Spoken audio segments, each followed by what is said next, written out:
pinakamalupit na ano na The King. Oh, yan! Yan ang pinasabi, mga kaibigan nila King.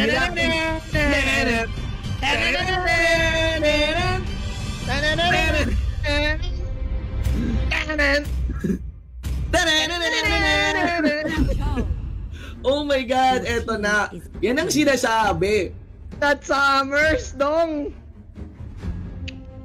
Panghuli sa ling. Ganda. Panghuli sa ling yan. Ganda. Hellcurt. Hellcurt kaya, Bong Legs. Feeling ko, Hellcurt. Okay, ito, Hellcurt. Papalagang signal. Tatlong taps. Oy, palag to.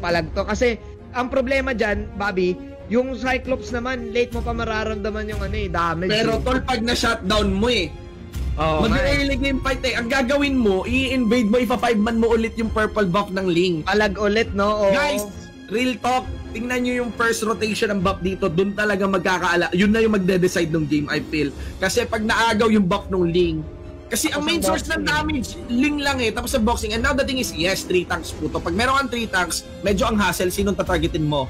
Kahit may pang-pick up ka, kahit may Cyclops ka, kahit may choke ka, sino ang tatargetin mo? Yun yung problem, yun yung strength ng 3 tanks.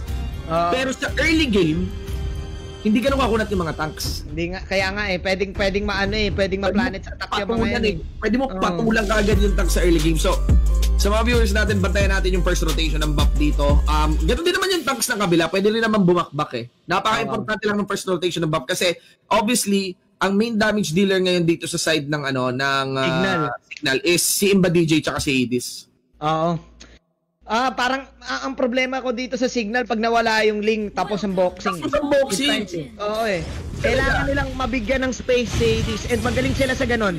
Magaling sila and alam niyo ng Aura, look at the last 2 picks ng Aura. Cho at saka Star Power Lockdown. Way of the Dragon at saka Cyclops So medyo alam nila na kailangan hulihin But then again, mataas yung yung AOE crowd control ng Signal So gusto ng Signal dito, team fight. Kaso kasi against sa Esmeralda, you are a Uranus. Early clear. Tingnan nyo muna yung rotation man dyan. Tingnan mo, Little Wanderer sa baba nung purple buff. Kinuha na kaagad ng Signal yung buff nila mismo. Ang nag-i-invade ay yung Uranus. They win! Dalawang Di wala Foreman delivered sa orange. Mag-orange sila na Foreman siguro. Nakatingin si Ben Sanity. Wala na. Nakatingin sila. Okay na. All good na on the top. Ano na lang daw sila, play safe. Risto. Play safe, pero 2 lito yun, dong Medyo mauna pa rin yung aura. Mauna pa rin yung aura sa XP. Yep. Tingnan natin, kailangan nila mahuli to. Pag eto napatay, pag ito yung best answer nila. Pero pag napatay si DJ, hindi ata sabog. Oh my God! Yep. That's it. Aw na lang talaga masasabi mo dun Kahit si Kiluwas na pa-aw-aw Aw sa paw ka na lang talaga. Kasi talaga yung lead ng kailangan gawin ng Signal Ultra like early snowball, di ba? Have delay delivered. And in terms of clock, they're a bit late. Nalit ng entrada si Hades doon. Yun na yung best choice nila to get the Tams. Get one. Para at least tabla And probably kasi kung namatay yung Tams, pwedeng kalahati na yung buhay ng Torre. Level 4. Nila yung Torre. Level 4 yung Cyclops. Level 4 Cyclops. Ult agad si Cyclops, no? Nakapag-ult na. Mga kaibigan, let's see here na maalam na rin syempre yung ating Cyclops doon. Hades is the one being aggressive right now. JP tries to duel up pero naka-backup din si Imba DJ dito. Now, Signal Ultra is making this composition work. Hades at 0-0. This is good. Again, yung main win condition dito is Hades talaga. For the side of Signal Ultra. I think okay din na nabuhay pa si Kiluwas kanina kasi at least na pwersa nilang mag-back si Kiluwas. So nakakuha sila ng onting time to react to the bottom side. Meanwhile, that is the Star Power Lockdown onto the Uranus. Medyo wala. Alam ng Signal Ultra to, may gagawin kaya silang play.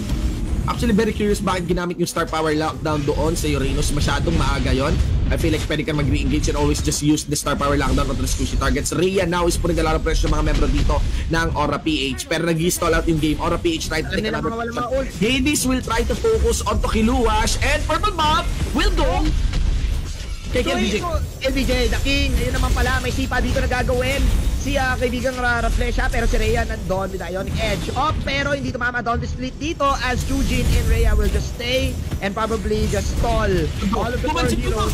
Pero lumaban sila na star power lang. Kill coming in from Aura PH. And mukhang libreng turtle to habang si Hades ay magkakita ng sa baba. Sa baba. Actually, nag-rotate na nga sa baba. And the problem here is it does look like Signal Ultra overstayed their welcome. Turtle is still gonna be secure by members dito naman taga Aura PH. Talaga nag-i-stobble pa rin naman si paring JP down on the YSS. Habol dito kay Imba DJ. Gets the kick coming in the way of the Dragon. Secured dito ngayon. Ang kill ni Tamos. Go for Chuzi naman. Para patayin si Rafflesia. Grid body blocking that one. And still the process completed naman kahit papano ni Hades sa baba.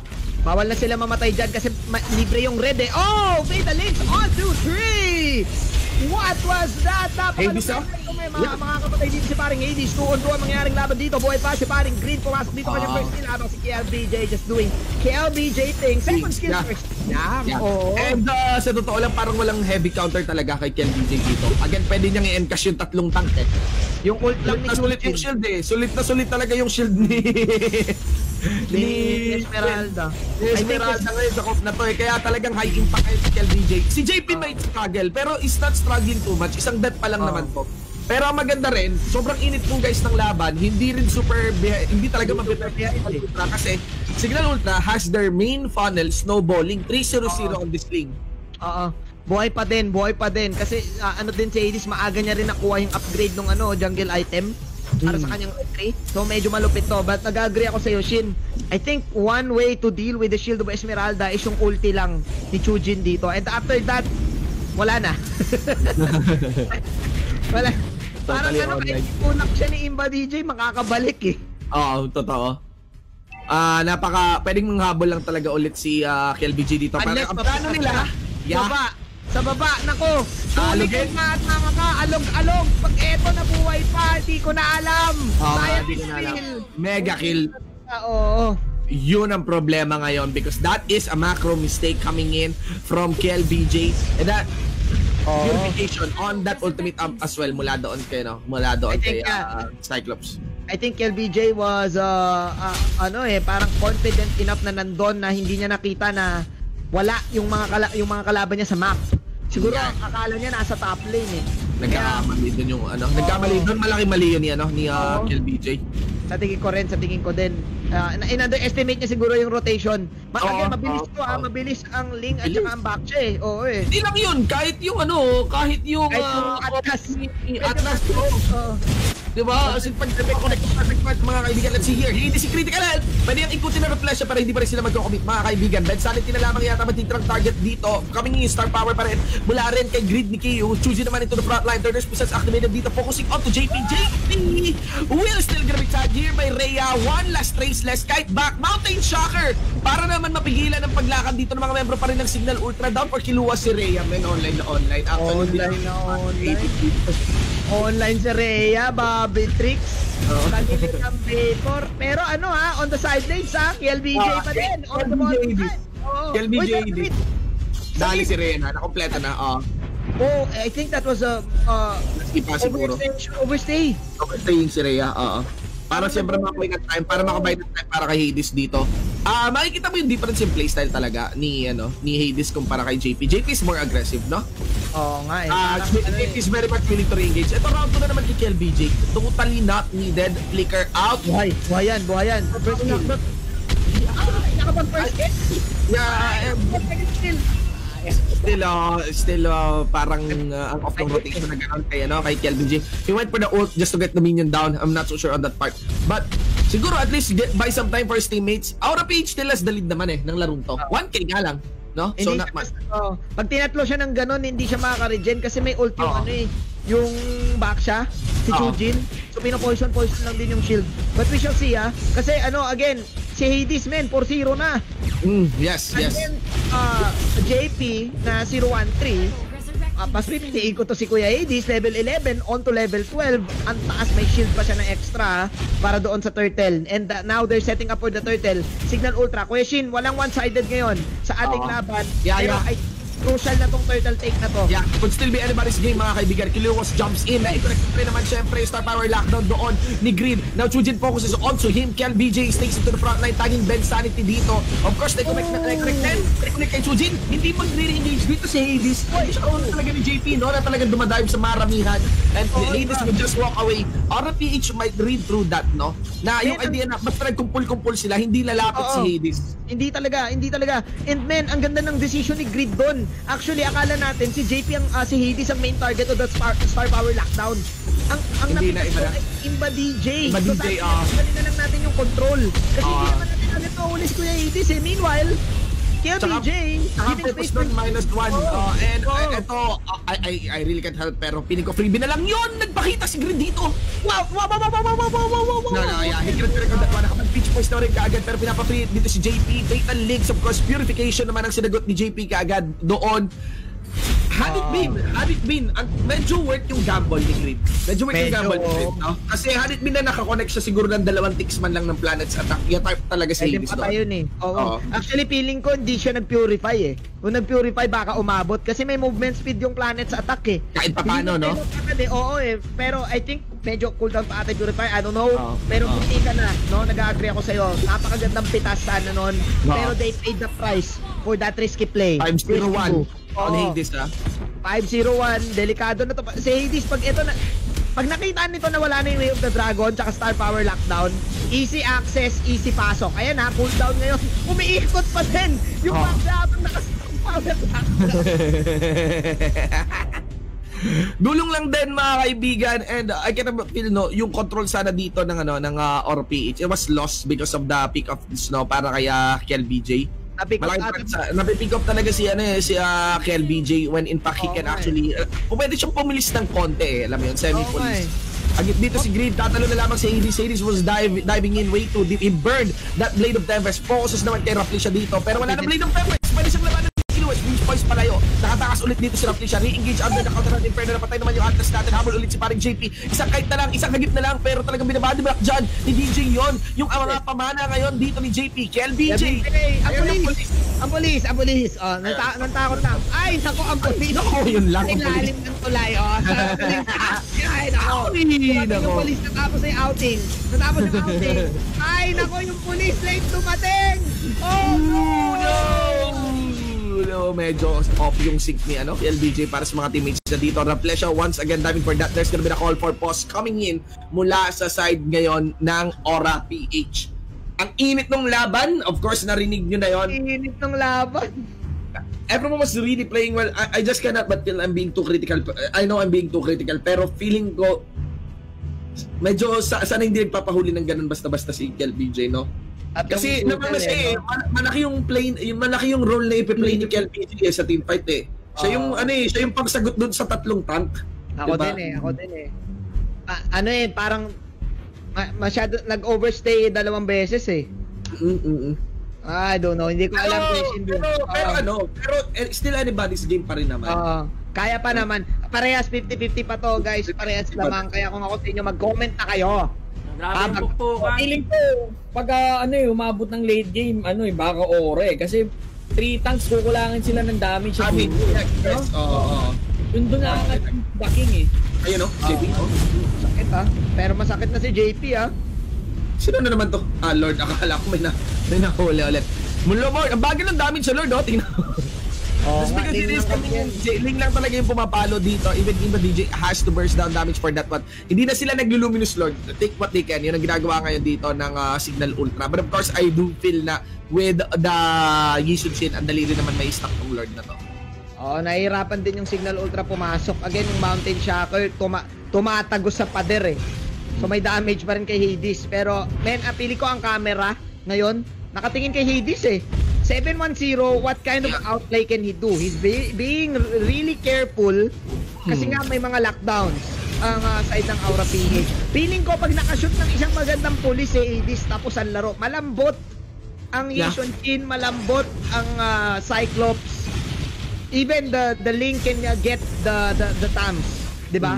So ngayon tignan natin kung paano nyo to gagalamayin dahil si Rhea dito making plays. Bait to ha. Nasa-set up nga lang si Reyna para dun sa Lord sa taas. So ang gagawin nila, ilalaban siguro nila yung mas marami doon naman sa malapit sa Lord. Pinake-shot ni Kiluwas. Counter-Red Inferno is now burned. Lots of health as well, remove as well. Ay remove mula sa kanya. Lord is now closing in towards the inhibitor turret. Wala pa rin yung tabs nila. Ben Sanity here with a perfect match. No fatal links within the range naman. Lapit dito si Chujin. Ay, makikilare itong Lord. Pero yung mid, sino kumuha ng punta sa likod? Ito na, ginawa na ni 80s mga kaibigan. Nakuha yung flank para kay Green. Shutdown daw ni KelVJ dito mga kaibigan. Sino tinatower dive mo? Back-to-back champion to. Hindi pwede sa amin yan, sabi ng Aura, pero sabi ng Signal Ultra, mas hindi pwede sa amin. Pero sa parang Graplesha, Captain Graplesha with a kick. Hindi na talaga, wala nang pwede. Wala na pwede, sabi ng Signal Ultra. Ako, 2020 is cancelled. Grabe tong laban na to. Parang away sa Twitter, walang bumibigay tol. Walang bumibigay, reply kong reply, retweet kong retweet. Men, gusto ko lang i-comment yung dalawang teams dito ha. Si Hades sabi niya, tama na, hindi na tayo pwedeng outing, kailangan na rin natin umalis. Oo, ang ganda ng pasok sa lipid. Kaso yung Aura, mahirap gawin yun ha, yung naka-target kay Hades, tapos magkakatabi na yung mga kalaban. Yun yung buti na lang kamo na clutch kill ni KelVJ on Hades on that part. Kung buhay lang kamo si Hades doon, pili ko ba championship na mga kaibigan, pero hindi ito maganda. Si Chujin yata yung na-focus nila. Ben Sanity here, perfect match activated. Pwede yung pagsara para mag-fatal links, pero ang awkward na naman. KelVJ pinakamalapit dyan. That's gonna be a good target. Nako, online na talaga yung Aura dito mga tol. Ben Sanity create for that number na lang mga spells ng mga Signal Ultra at mabubura na nga yung ating robot na may tentacular na mag-get Chujin as well. Getting zone at doon ni paring Kiluwas. Ladies and gents, nararamdaman. Ito na yung tol, nararamdaman ko naman, Jin. Yung 3-tank setup. Oo. Naka-counter na. Kitchen kitang-kita sa replay. Si Kiluwas naka-low-ties na naman. Ang ganda nung flank ang ganda nung zone niya doon kay Imba DJ. Hindi nakagawa si Imba DJ ng Searing Torrent pang counter doon sa pinapasok ng Aura PH. Nahiwalay bigla yung Signal Ultra because of the flank ni Kiluwas. Pero ngayon, mukhang eto na ang counter go ng side ng Signal Ultra. Eto na Beach Boys para kay Hades. Nag-prepare. Saan ako papasok? Sino unahin ko? Si JP unahin niya. Naku po! Kaya kay JP dito, pero si Kiluwas ang makakuha ng napakaraming pamato mula sa Signal Ultra. Of course, coming in from the Searing Torrent dito ng ating Balir. Gumulong ulit, nag-iinit ulit. Ito ang momentum mula sa Signal Ultra. Pinigilan ni KelVJ. Isa na maalam sa kanya. There are minion waves actually into top lane side, pero mukhang masaya na doon. 2-4-1 exchange, and that's in favor of Signal Ultra. Akala ko nararamdaman ko na yung Aura, pero Signal Ultra also willing pa rin na hindi nga pwede sa amin yan. Hindi pwede sa amin yan. 11.5k, 12k. Ang pera dito ni kaibigang Hades 913, pare. Ang item na kumapaboost nila basta ang Calamares. Huli ka ngayon! JP! Kuya JP! Lumapit dito si Raplesha, nagkanta dali-dali na. Pero mukhang may makukuha ba? Nakill, Ricky Julin si Raplesha, may one shoot po. Nakuha ito from nasa na, that's it. Wala nang mana dito si Green. And that's it mga kaibigan. They're pushing into the base. They have the artillery minion na, and of course, butas na nga yung base ng Aura PH. Umabot pa yung cannon. Naside ko bigla dito. Si Kuya JP nagulat siya mula sa gilid. Parang ginulat siya, parang kinopid. Nagulat tayo lahat. Ganito yung nangyari. Men, 12-7. Nagulat ka na lang talaga, tol, no? Pagsubo mo, walang lasa. Walang lasa, parang ganun yung nangyari. Teka, parang may panlasa pa ako ha. Meron ka. Panlasa pa naman, diba? May panlasa ka pa naman, dog. Pero, men, ang gandang tago nun ng Signal Ultra. Alam nila na dedepensa yung Aura. Alam nila na may chance yung Aura na lumabas ng base sa pagdepensa. Diba? Kasi usually, pag ganun na yung sitwasyon, ang depensa mo, loob lang eh. Diba? Tower hug ka lang eh. Pero, with the fact na nakapagtago sila ng ganon, cooldown ata yung Mountain Chakra on that time, hindi alam kung nasan sila, nilabas yung Octopus, eto na naman! Oo, syempre meron traceless yan. Pero si Kiluwas na nakakuha naman. No fatal links, mga kaibigan. Mortality gets up. Gusto to tapusin ang signal. They're pushing down for the mid. Na maalam si Kiluwas doon daw. They're focusing on the main panel. Si Raplesha drops his ultimate to Ben Sanity. Si Ben Sanity nang lulure out lang para walang minion wave. Para walang makilin yata yung Aura doon sa may gitna. Kung hindi man, sakali makakuha nila pabali. Itong bottom lane inhibitor turret. Let's go here. For Rhea, wala nang killer minion. Nakabulayan sa kayo ng Aura. Pero top lane, Hades is there. Una ta, sabi ni Hades, Tore ang kalaban, may dalig na naman. Oh, eto na! Reflex of Blades, pumasok, merong mabigyan. Urgent push! Nagagawin na Signal Ultra, Kuya Shin! KLBJ doing what they can to actually clear the minion wave pero hindi mapigilan dahil this is it! This is Signal Ultra, your champion for the Juicy Legends Grand Tournament 2020 Q2!